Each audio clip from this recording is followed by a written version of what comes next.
자, 오늘 함께 볼 하나님 말씀은 마태복음 9장 14절부터 17절까지의 말씀입니다. 마태복음 9장 14절부터 17절까지의 말씀, 우리 함께 한 절씩 교독하도록 하겠습니다. 마태복음 9장 14절 제가 먼저 읽습니다. 그때 요한의 제자들이 예수께 나와 이르되 우리와 바리새인들은 금식하는데 어찌하여 당신의 제자들은 금식하지 아니하나이까?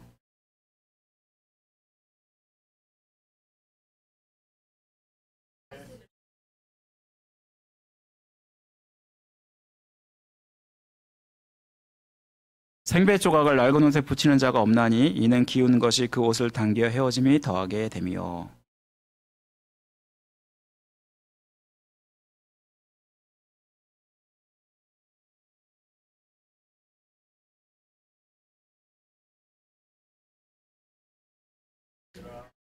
아멘. 지금 우리가 새로운 교회에 와서 이제 새로운 시작 시리즈로 여러분과 하나님 말씀을 나누고 있는데요. 우리 오늘은요, 두 번째 시간으로 새로운 새 포도주는 새 부대라는 제목으로 여러분과 말씀 나누겠습니다. 여러분, 우리는 누구나 바뀌고 더 나아지고 그리고 성공하기를 바랍니다. 그래서 우리가 갖는 고민이 뭐냐면 사람은 어떻게 변화할 수 있을까라는 고민일 것입니다. 부모는 자식이 어떻게 하면 더 잘 자라고 성공할 수 있을까? 그리고 부모님을 잘 섬길 수 있을까 고민할 것이고요. 교사들은 학생들에게 어떻게 하면 더 잘 가르칠 수 있을까? 그래서 지식을 잘 전달할 수 있을까? 또 어떻게 하면 인격적으로 잘 성장해 갈 수 있을까를 고민합니다. 저는 목사로서 우리 성도들을 향해서 또 고민이 있습니다. 어떻게 하면 예수 그리스도를 만나고 영적으로 자라나며 뜨거운 신앙생활을 할 수 있을까? 이것이 항상 저희 기도 제목이고 또한 고민입니다. 근데 문제는 그렇게 간절히 변하기를 원해도 변화되지 않는 것이 사람입니다. 우스갯소리로 그래서 이런 말을 하죠. 사람이 갑자기 변하면 죽는다. 하지만 우리는 죽더라도 변해가야 합니다. 여러분, 오히려 정체되어 있는 것이야말로 잘못된 것입니다. 우리가 젊었을 때는 도전하기를 마다하지 않습니다. 과감합니다. 그런데 점점 나이가 들어갈수록 도전하지 않고 안정과 평안한 삶을 추구할 수밖에 없습니다. 이대로가 좋사오니 그러면서 우리는 그렇게 자기의 힘을 잃어가는데요.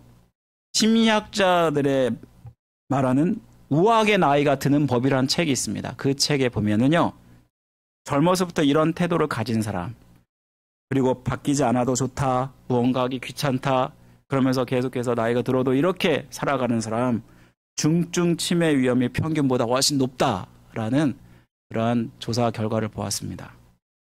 무엇보다 나이가 들수록 지력, 능력, 그런 것들이 다 감퇴돼서 나는 안 돼, 나는 안 돼, 이런 생각을 할 수 있는데요. 여러분, 도전을 중단하는 태도야말로 우리가 바꿔야 가야 하는 것이라고 말합니다. 나다움을 회복하고 자아실현을 실현하고 인생을 풍성하게 사는 법, 바로 그것은 뭐냐면 내가 도전하는 것을 멈추지 말아야 한다라고 이 책에서는 교훈하고 있습니다. 우리야말로 새로운 시작을 하는 이 마당에 우리가 갖춰야 될 것이 뭘까? 어떻게 우리는 새로워질 수 있을까? 오늘 말씀을 통해서 살펴보기 원합니다. 우리가 지난 시간에 여호수아가 가나안 땅에서 제2막을 시작하는 제2세대 이스라엘 백성, 마치 우리와 같잖아요. 새 성전에서 제2막을 시작하는 우리들에게 하나님의 은혜를 상기하고 그리고 하나님만 섬기도록 결단을 촉구했습니다. 오늘은 우리가 더 새롭게 변화되기 위해서 해야 될 일이 뭘까? 오늘 말씀을 보통해서 보기 원하는데, 여러분, 새 포도주를 새 부대라는 이 말은 비유죠. 여러분, 예수님께서는 자주 비유를 말씀하셨는데요. 이 비유를 통해서 더 효과적으로 더 확실하게 전달하기 위해서 이 비유를 자주 사용하셨습니다. 그런데 우리가 이 시대적 배경, 유대적 시대적 배경이나 문화적 배경, 역사적 배경들이 있기 때문에 이 비유를 쉽게 이해하지 못합니다. 그래서 우리는 이 비유를 이해하기 위해서 이 배경을 먼저 살펴보는 것이 필요한데요. 본문의 배경을 이해하기 위해서 지금 우리가 이 말씀의 배경은 예수님이 세리 마태를 부르셔서 마태 초대로 말미암아 지금 그의 집에서 음식을 잡수실 때를 배경으로 하고 있습니다. 말 그대로 식사 시간이죠. 예수님과 제자들뿐만 아니라 그의 동료들도 초대했는데요. 그런데 놀랍게도 이 마태복음의 저자는 세리 마태입니다. 그런데 자기 자신을 뭐라고 그러는지 아세요? 많은 세리들과 죄인들이 함께 예수와 식사를 나누었다라고 말씀을 하고 있더라고요. 여러분, 보통 자기가 저자로서 글을 쓸 때 자기 자신을 이렇게 비하하진 않잖아요. 그런데 왜 그랬을까요? 바로 그것은 그 사람이 예수님을 만났기 때문이었습니다. 나 같은 죄인을 만나신 그 예수님을, 그 은혜를 경험해 보니까 내가 죄인인 것이 얼마나 감사한지. 그런데 여러분, 그렇게 해서 식사를 하고 계시는데 요한의 제자들이 찾아와서 우리와 바리새인들은 금식하는데 당신의 제자들은 왜 금식하지 않느냐라고 불평을 하게 됩니다. 율법에 따르면 원래 1년에 한 번씩은 금식을 하게 되어 있습니다. 그게 언제냐면 대속죄일입니다. 여러분, 대속죄일에 무슨 일이 일어나는지 아세요? 오직 지성소에 들어갈 수 있는 유일한 날이 대속죄일이고, 그 날에 대제사장이 그 성소에 들어가서 하나님 앞에서 죄를 회개하고 또한 은혜를 받게 되는 날입니다. 여러분, 이때 이스라엘 백성들은 모두 다 금식을 했다라고 말하고 있는데요. 그런데 바벨론 포로가 지난 이후로는 이 금식이 4차례로 늘어나게 됩니다. 이것이 전통이 되었고, 그리고 예수님 당시 시절에는 바리새인들은 일주일에 2번씩 금식을 했습니다. 여러분, 바리새인 되는 것도 굉장히 힘들어요. 일주일에 2번씩 금식을 해야 되니까. 여러분, 그런데 이 금식을 하게 된 것은 모세가 호렙산에 올라갔다 내려갔던 날을 기념으로 한다고 합니다. 모세가 월요일에 올라가서 목요일에 내려왔다고 하니까, 그래서 이 바리새인들은 월요일과 목요일에 금식을 했다라고 합니다. 여러분, 여기서 금식의 목적이 뭐냐면 자기의 의로움을 나타내기 위해서입니다. 여러분, 기도와 구제, 금식이 이렇게 자기 의로움을 나타내는 도구로 쓰여졌습니다. 당시에 바리새인들은 금식할 때에 얼굴에 재를 바르고 슬픈 표정을 하고 더 초라하게 보이려고 합니다. 그러면 그럴수록 사람들에게 칭찬을 받고, 저 사람 정말 경건해라고 말하면서 그렇게 긍휼히 여겼다고 합니다. 그런데 예수님은 이들에 대해서 비판을 합니다.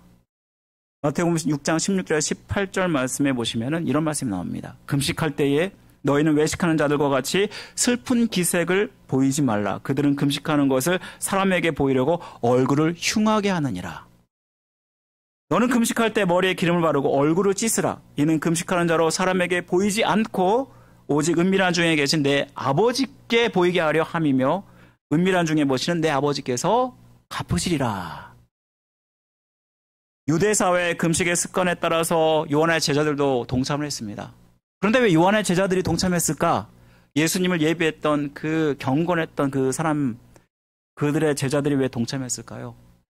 예수님이 그때 식사를 하고 있는 그 당시에 세례 요한은 감옥에 갇혀 있었기 때문에, 그리고 죽을 날을 앞두고 있었습니다. 요한의 제자들은 자기의 스승이 잡혀간 이 마당에 계속해서 금식을 하고 있었는데, 예수님과 그의 제자들이 웃고 떠들면서 음식을 먹는 그 모습이 너무나도 못마땅했던 것입니다. 그래서 주님은 이때 이들의 불평에 대해서 3가지로 대답하고 있는 것입니다. 여러분, 오늘 예수님께서 대답은 3가지 비유로 말씀하고 계신데, 먼저는 혼인집 신랑 비유를 하고 있죠. 이 비유는 신랑이 혼인집 손님들과 함께 있을 때 슬퍼하지 않는다라는 이 비유입니다. 신랑이 빼앗기는 날이 오면 그때 슬퍼할 것이다. 이 말이 무슨 뜻이죠? 예수님께서 뭐라고 대답하신 거죠? 왜 금식하지 않느냐라고 대답했을 때, 지금은 금식할 때가 아니야. 너희들은 지금 금식 잘못하는 것이야 라고 얘기하는 거죠. 그 다음에 무슨 비유를 얘기하고 있냐면요. 생배 조각 비유와 포도주 비유를 하고 있습니다. 생배 조각 비유는요. 생배 조각, 그러니까 새 천을 낡은 옷에 붙이는 자가 없는데 만약 낡은 옷에 새 천을 붙이면 이 새 천이 낡은 옷을 잡아당겨서 그래서 긴 것이 뜯어진다라는 그런 비유고요. 새 포도주 비유는 새 포도주를 낡은 부대에 담는 일이 없는데 이 낡은 부대는 동물 가죽으로 만들어서 오래 쓰면 오래 쓸수록 탄력성이 줄어들어서 만약 새 포도주가 발효해서 그 가스가 차면 결국은 이 낡은 부대를 감당하지 못해서 터져버린다. 이 비유입니다. 여러분, 이 생백조각 비유와 새 포도 비유는 사실 의미는 같은 의미를 가지고 있는 비유입니다. 그래서 생배조각이나 혹은 새 포도주, 이거는 뭐냐면 바로 새 교회를 이야기하는 것이고요. 그리고 지금 낡은 가죽 부대나 또한 낡은 옷은 바리새인들이 지키는 율법과 성전을 이야기하는 것입니다. 여러분, 바리새인이나 세례 요한의 제자들 율법을 잘 지키면 의롭게 되고 하나님께 나아갈 수 있다고 생각했습니다. 그런데 분명히 율법으로는 의롭게 될 수 없고 하나님 앞에 나아갈 수 없다. 오히려 자신의 의로운 행위를 자랑하고 위선에 빠지는 모습을 보여주지 않습니까? 하지만 주님을 믿는 자, 그 은혜로 거룩해져서 새로운 피조물이 되고 주님이 거하시는 성전이 된다라고 말하고 있는 것입니다. 여러분, 이 새 포도주, 새 부대 비유는 우리에게 무엇을 교훈할까? 우리에게 두 가지를 교훈합니다. 먼저는 과거를 끊어내야 한다. 우리 따라 볼까요? 과거를 끊어내야 된다. 여러분, 이 말씀에 먼저 낡은 생배조각 혹은 낡은 가죽 부대에 새 포도주를 담지 않는다라고 말씀드렸잖아요. 율법과 전통, 바로 이것이 낡은 그 옷이고 낡은 가죽 부대입니다. 오래되어서 경직되어 버린 우리의 신앙을 이야기하는 것입니다. 전통이나 규율에 얽매여서 변화를 싫어하는 이 모습을 이야기하는 것입니다. 사람들은요, 새로운 것 그리고 변화되는 것을 그렇게 좋아하지 않습니다. 나이가 들면 들수록 더 그렇습니다. 익숙하고 평안하고 안정된 것, 이것에서 벗어나기 싫어합니다. 우리가 은혜가 없으면 우리의 신앙은 반드시 고착되고 경직된 신앙 습관을 갖출 수밖에 없게 됩니다. 내가 받은 은혜가 최고인 것처럼 여기면서 우리는 그 은혜를 그 과거의 전통에 얽매여서 자랑하게 됩니다. 만약에 내가 이전에 방언을 받았는데 방언을 받지 않은 사람을 보고 비판을 하게 되고요. 봉사를 열심히 하는 사람은 봉사하지 않는 사람을 비판하게 되고요. 또 예를 들면 기도하지 않고 기도하는 사람은 열심히 새벽 기도하는데 어떤 사람이 새벽 기도하지 않으면 이거에 대해서 비판을 하게 됩니다.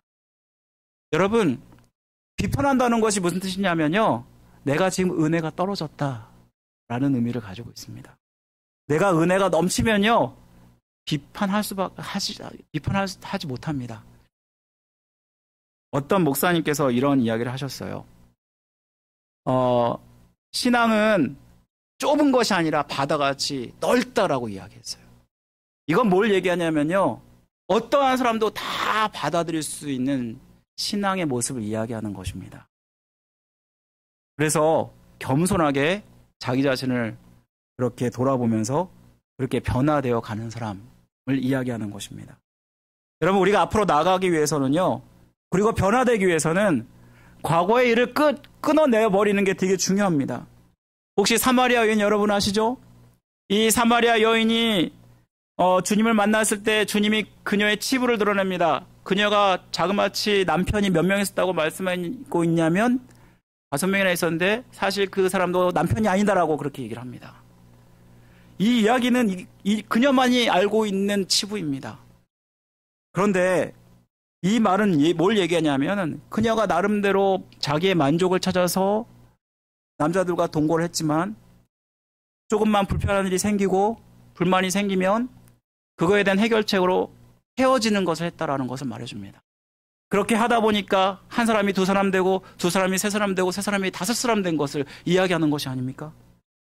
여러분, 이것은 무엇을 얘기해 주냐면요. 이 여자는요. 한 남자를 만날 때 완전하게 정리하지 못한 것을 이야기합니다. 완전하지 정리하지 못했기 때문에 그것에 대한 해결책 실패를 계속해서 반복하고 있는 모습을 보여주는 것이 아닙니까?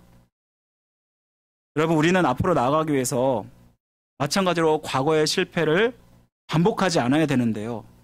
과거를 확실하게 정리하고 나를 먼저 돌아보는 것이 필요합니다. 여러분 혹시 바둑 잘 아셔요? 바둑에는요 복기라는 것이 있습니다. 복기. 네, 떡볶이가 아니라 이 복기는 뭐냐면요. 이제 게임을 하잖아요. 게임을 하고 나서 대전을 치르고 나면요. 그 사람은 반드시 자기의 경기를 돌아보게 됩니다. 그래서 내가 어디서 잘못 두었는지, 어디서 잘 두었는지 이것을 이렇게 하면서 실패를 반복하지 않으려고 그것을 한다고 합니다. 여러분, 그래서 고수면 고수일수록 복기를 잘하는 사람입니다. 초보는 복기를 할 수가 없어요. 생각이 안 나니까. 그런데 이 고수는요, 몇 수 앞까지 내다보는 사람들이기 때문에 그렇게 해서 이렇게 복기를 할 수 있는데, 복기를 잘하는 사람일수록 고수에 속하는데, 우리나라에서 가장 고수들 하면 누가 있나요? 조훈현, 이창훈 이런 사람들 있잖아요. 이 사람들은 바둑 한 수 한 수를 둘 때 거의 실패를 하는 법이 없습니다. 맨 처음부터 그 사람이 그랬을까요? 아니요.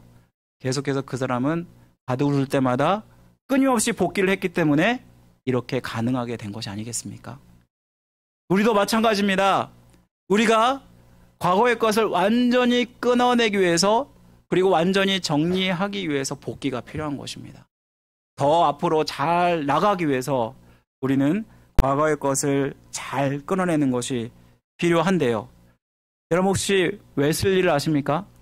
웨슬리는 감리교의 창시자였고 그가 목회했던 것은 영국이었습니다. 그런데 그 사람이 선교를 나왔는데 그의 첫 선교지가 어딘지 아세요? 바로 조지아 사바나입니다. 조지아 사바나에서 그가 열심히 선교 활동을 했는데 그런데 실패하고 맙니다. 그의 일기에 이렇게 쓰여져 있습니다. 나는 다른 사람을 회개하기 위해서 이렇게 선교 활동을 하는데 내 자신이 회개할 것이 많은데 내가 무슨 다른 사람을 회개시킬 수 있나. 이러한 고백을 하는 것을 보았습니다. 여러분, 그가 그러면서 결론 내린 거는 내게는 더 깊고 충만한 성령의 은혜가 필요하다라고 결론을 내렸습니다. 그리고 나름대로 시작한 게 바로 그가 모여서 함께 기도를 하는 것이었습니다.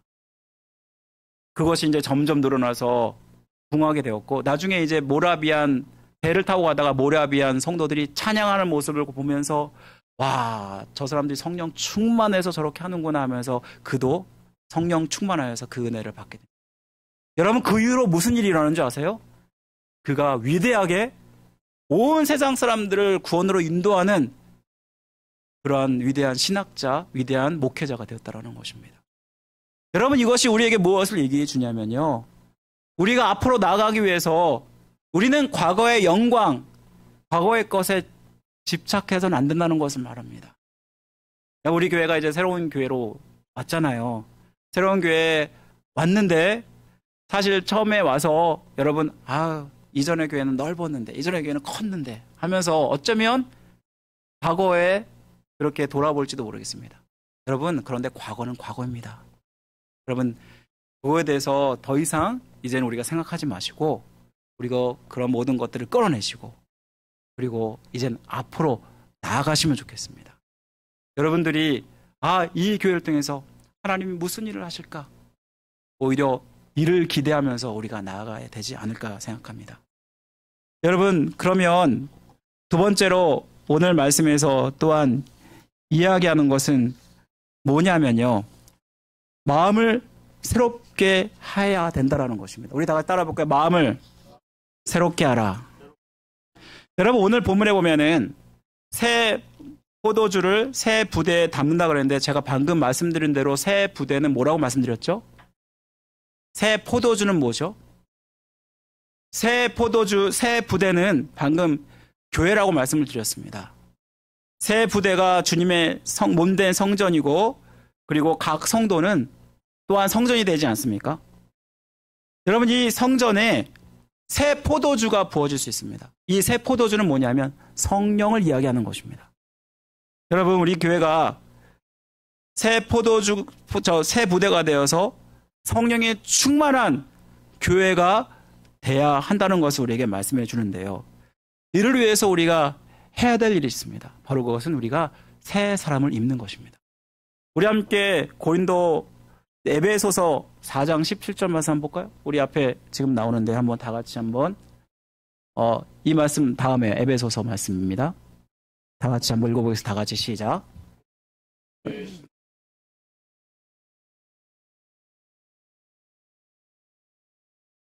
사람을 입으라. 아멘. 여러분, 이 말씀 보면 우리는 이미 새 사람 되었죠.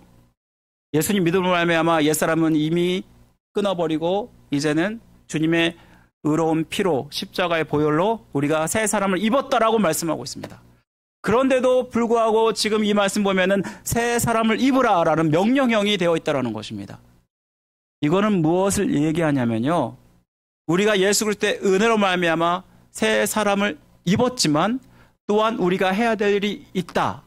바로 그것은 새 사람을 입는 것이다 라고 말씀하고 있는 것입니다.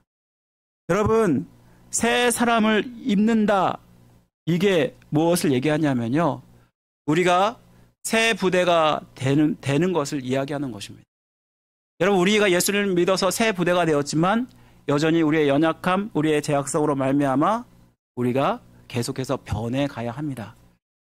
여러분, 성령은 거룩한 영입니다. 거룩한 영은 아무 데서나 역사하시는 영이 아닙니다. 여러분, 깨끗한 곳에 성령께서 그 말대로 역사하시게 되잖아요. 성령께서 역사하시기 위해서 우리는 결국 무엇을 해야 되냐면 우리의 그릇을, 우리의 부대를 깨끗하게 만들어가는 것이 필요하다라는 것입니다. 여러분, 우리가 새롭게 변화되기 원하고 새롭게 바뀌기를 원하는 것은요, 결코 우리의 힘으로 되는 것이 아닙니다. 성령께서 우리 가운데 역사해 주실 때 우리는 그 주님의 은혜와 능력으로 말미암아 과거의 일을 완전히 벗어버리고 새 사람으로 변해갈 수 있게 되는 것입니다. 혹시 여러분, 변화라는 말이 두 가지가 있어요. 변화에는 체인지가 있고 트랜스포메이션이 있습니다. 체인지는요, 그냥 더 나아지는 것을 이야기합니다. 하지만 트랜스포메이션은요, 완전히 바뀌는 것을 이야기하는 것입니다. 여러분, 혹시나 어떤 사람이 옷을 갈아입었어요. 그래서 딱 봤을 때 바뀌었어요. 그럼 그걸 뭐라 하냐면 변화라고 이야기하죠. 그런데 만약에 애벌레가 나방으로 바뀐다, 완전히 바뀌는 걸 얘기하는 거, 이걸 뭐냐면 트랜스포메이션이라고 이야기를 합니다. 그런데 트랜스포메이션이라는 영어의 그 해설을 보면요, 이렇게 나와 있어요. 현재 어떤 행동을 통해서 미래에 바뀌는 것을 이야기한다라고 이렇게 쓰여져 있습니다. 이게 무엇을 얘기하냐면요, 내가 트랜스포메이션 되기 위해서 지금 내가 해야 될 일을 지금 해야 한다라는 뜻을 가지고 있는 것입니다. 여러분, 주님 앞에서 물론 우리가 주님의 은혜로 우리가 변화되어 갑니다. 하지만 우리가 최소한 우리가 해야 될 일이 있다라고 말을 하고 있습니다. 우리는 성령으로 충만하기 위해서 우리의 모습을 깨끗하게 만들어가는 것이 필요합니다. 그것은 무엇을 이야기하고 있냐면은 결국은 주님의 뜻대로 우리가 주님을 따라서 하는 삶을 이야기하는 것입니다. 에스겔서에 보면요, 이런 말씀이 나옵니다. 성령을 통해서 우리의 굳은 마음이 부드러워지고 그리고 우리가 새롭게 변화될 수 있다라고 이야기를 하고 있습니다. 여러분, 성령이 우리 가운데 역사할 때 우리는 우리가 꿈꾸는 교회, 우리가 원하는 교회를 이루어갈 수 있습니다. 사랑하는 성도 여러분, 여러분 아마도 과거의 모습으로 돌아가길 원치 않으실 것입니다. 과거에 정말 싫었던, 초라했던 모습으로 가고 싶지 않을 것입니다. 오히려 미래에 더 찬란하고 더 화려한 영광의 모습으로 나가기를 원할 것입니다.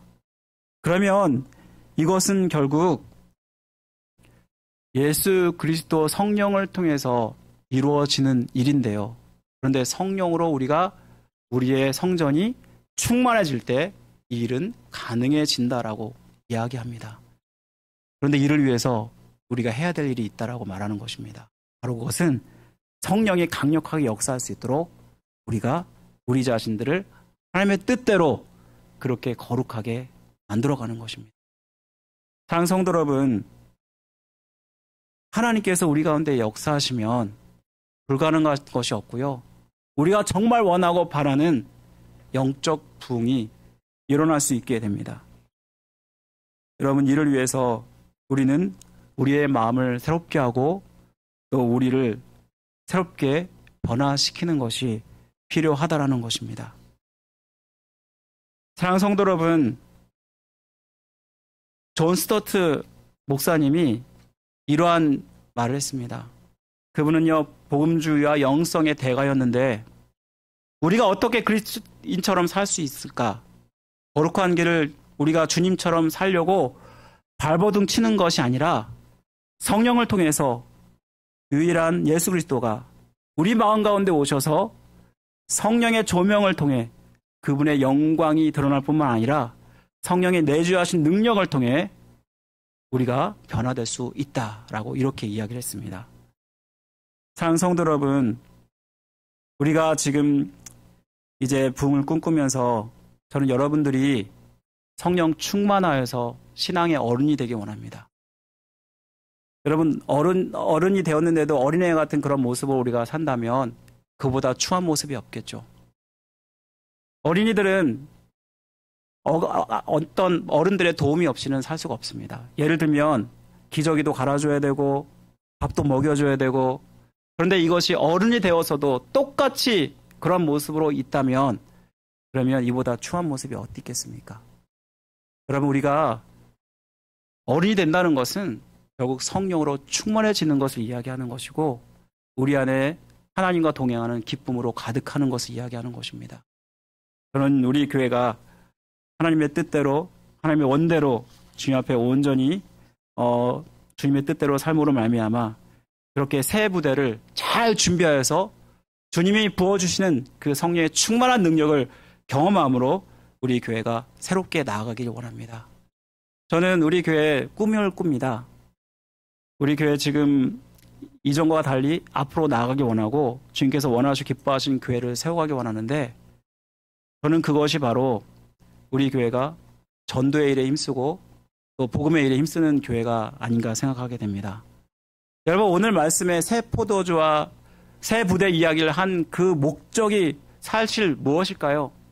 예수님께서 궁극적으로 이 말씀을 통해서 이야기하고 있는 것은 뭐냐면, 나는 복음을 전하는 데 관심이 있다.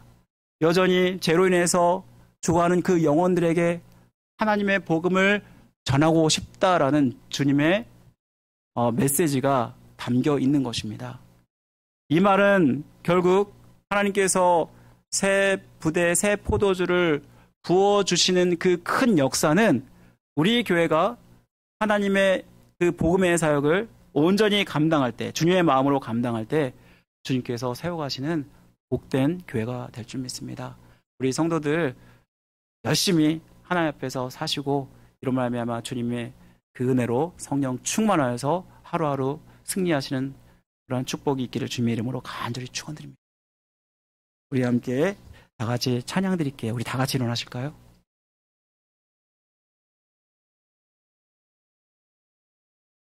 우리는 움직이는 교회라는 찬양인데요. 우리 함께 찬양 드리겠습니다.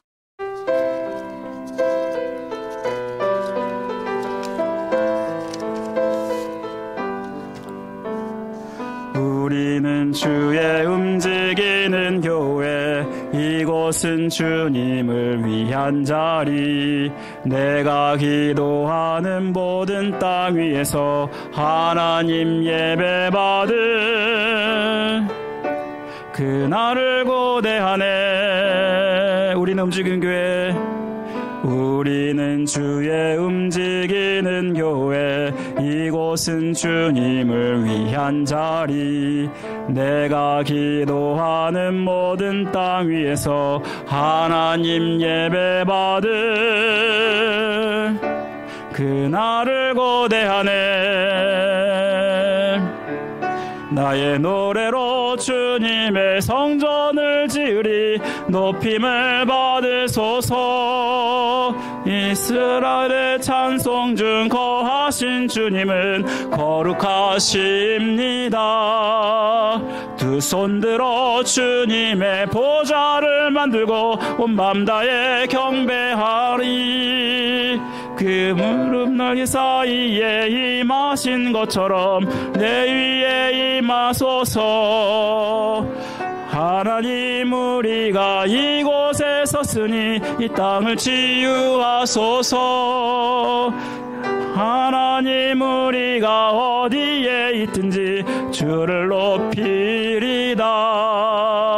열방들아 주님을 송축할지어다. 그 발 아래 입 맞추라. 영원한 통치자 주 예수 그리스도, 그는 위대하신 왕. 아멘. 하나님 감사드립니다. 주님께서 우리 가운데 역사하셔서 주님의 은혜로 이렇게 교회를 이전케 하시고 이렇게 새로운 마음을 가지고 새롭게 나아가길 원합니다. 아버지 하나님께서 새 포도주는 새 부대에 담겨야 된다고 말씀하셨고, 과거의 일을 잊고 이제는 새 부대가 되어서 주님이 주시는 성령의 충만한 능력 가운데 영적 부흥을 소망하오니 우리를 붙들어 주옵소서. 아버지께서 사용하시는 움직이는 교회 되게 하여 주옵소서. 이 땅 가운데 수많은 교회가 있지만 하나님께서 우리 교회 가운데 역사하셔서 아버지 하나님, 주 하나님 많은 영혼들을 구원으로 인도하며 성령 충만하여서 승리의 삶을 살아갈 수 있도록 우리 성도들을 축복하여 주옵소서. 지금은 우리를 죄에서 구원하신 예수 그리스도의 은혜와 하나님 아버지의 극진하신 사랑하심과 성령님의 감화교통 역사하심이 오늘 말씀을 가지고 세상에 나아가 성령 충만하여서 승리하기를 간절히 원하며 결단하는 모든 성도들의 머리에, 가정의 생업 위에, 또 새소망교회 위에 지금부터 영원토록 함께 하시기를 간절히 축원하옵나이다. 아멘.